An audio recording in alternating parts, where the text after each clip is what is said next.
So this is a HobbyKing HK-T4A version 2.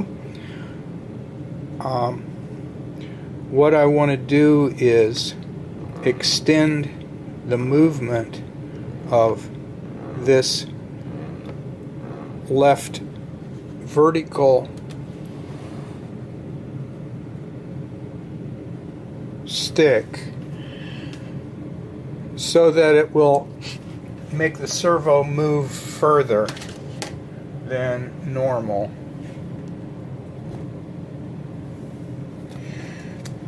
As it is now, the stick doesn't hit the bezel, so it's limited in its travel. It doesn't hit the bezel at either end by about 1/16 of an inch.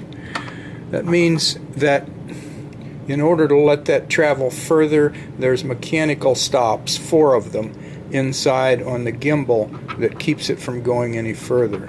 Besides removing those stops, I'm going to make a notch in the bezel here and here to make it able to move even further. That way, instead of moving a standard servo about 85 degrees, it'll move it more like 125 or 130. Of course, that depends on your servo. And in a sailboat, we're going to use servos that have the capability of rotating further than that, so we'll get even more. What we'd like is end up with a movement of about 180 degrees. And after you've taken out the 4th screw,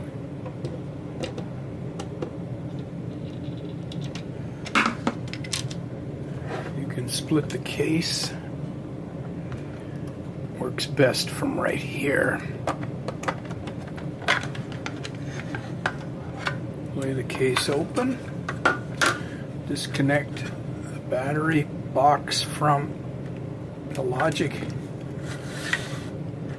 board, and it's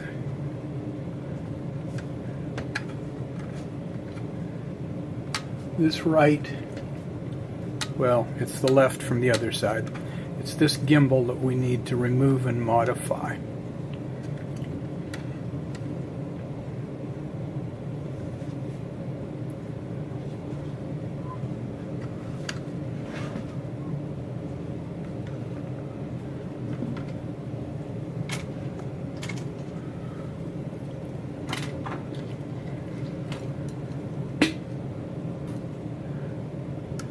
This leaf spring is going to have to come off, and it might have to be modified later to put it back on if it hangs up and doesn't allow the stick to move properly. It'll need to be reshaped. Also, this coil spring down in here and the lever it's attached to needs to be taken out in order to disassemble the gimbals.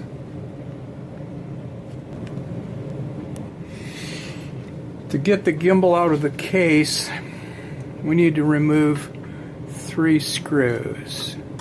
This 4th one looks like a screw, but it's just a dummy. It doesn't come out.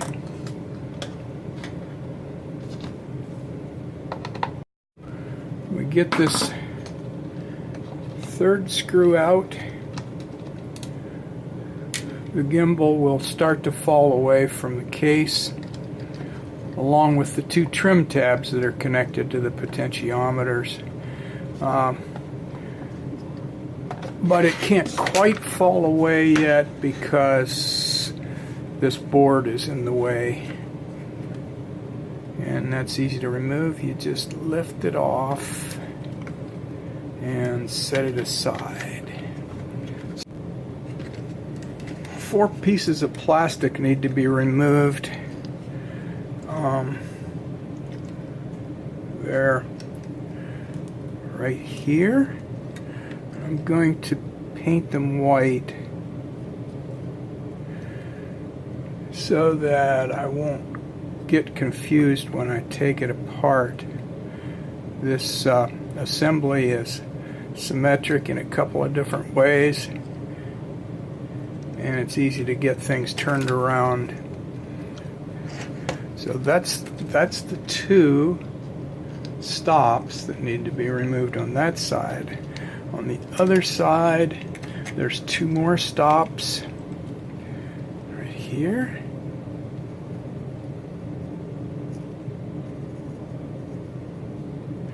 And down in here.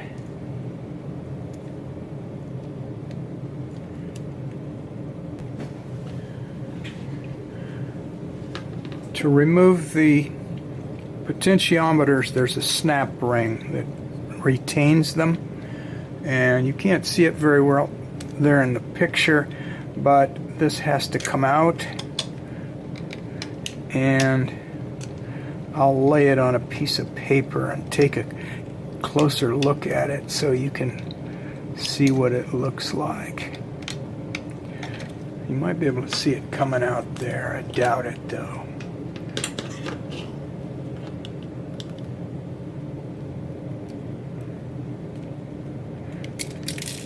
Aha! I dropped it down into the radio, which means I've got to shake it out. Ah, good, it came out. No? Yes, it did. There it is. And I'll lay it on a piece of paper so you can see what it looks like. And to get the potentiometer to release, there's the arm for the trim tab that's stuck through here. I pointed it out before. That needs to be compressed and pushed back through a hole, just like that. Now the potentiometer and the trim tab assembly can come out. And lay it aside. I'll do the same thing with the other one. Well, not quite yet. I'll have to remove that coil spring and the leaf spring and the ring, but that's just repetitive of what I've already done, removing the ring part.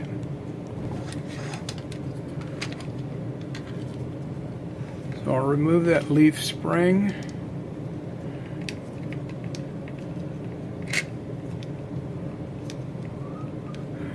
Remember, that's the one that you need to reshape possibly, because it might hang up after we've modified it. And remove the little coil spring and the arm. That arm is just a cam that helps center, along with the spring, helps center the left and right movement of that stick. We're not modifying that axis of the stick. Now take out the second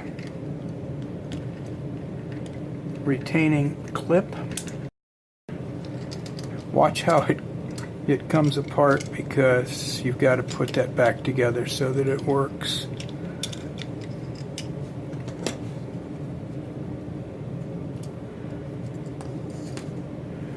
And this gives us access to the four stops there, and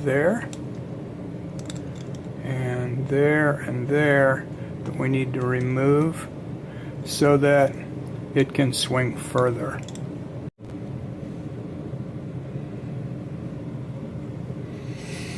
So you take a tool of your choice. I use a rotary tool, and remove those four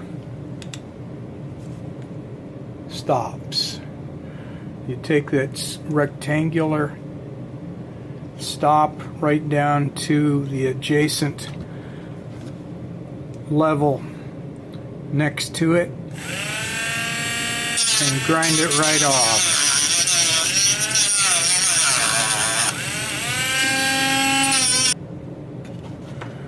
And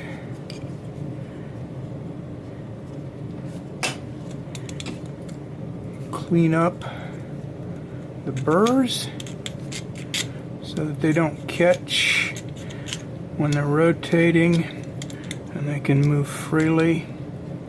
And then we move on to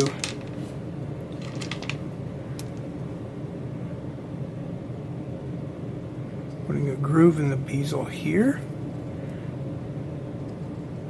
and here for the stick to go a little further.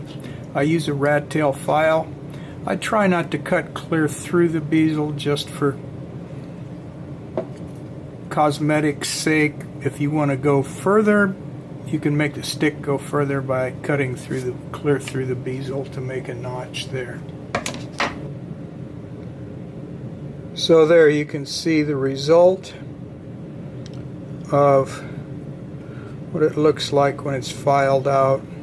That'll allow the stick to go a few more degrees and get you more degrees movement on your servo. Now that we've put the gimbal back in, as we thought might happen, the spring, the leaf spring, is going to need to be modified, because you can see here that right here, that it drops off the end of that cam and causes the stick to hang up in the fully upward position. So now that I've reshaped it, you can see the before and after shapes. I hammered out the kink in the spring, and now it moves smoothly through the whole new wide travel. So now that I've done that, I can finish putting the case back together. Put the batteries back in, should be good to go.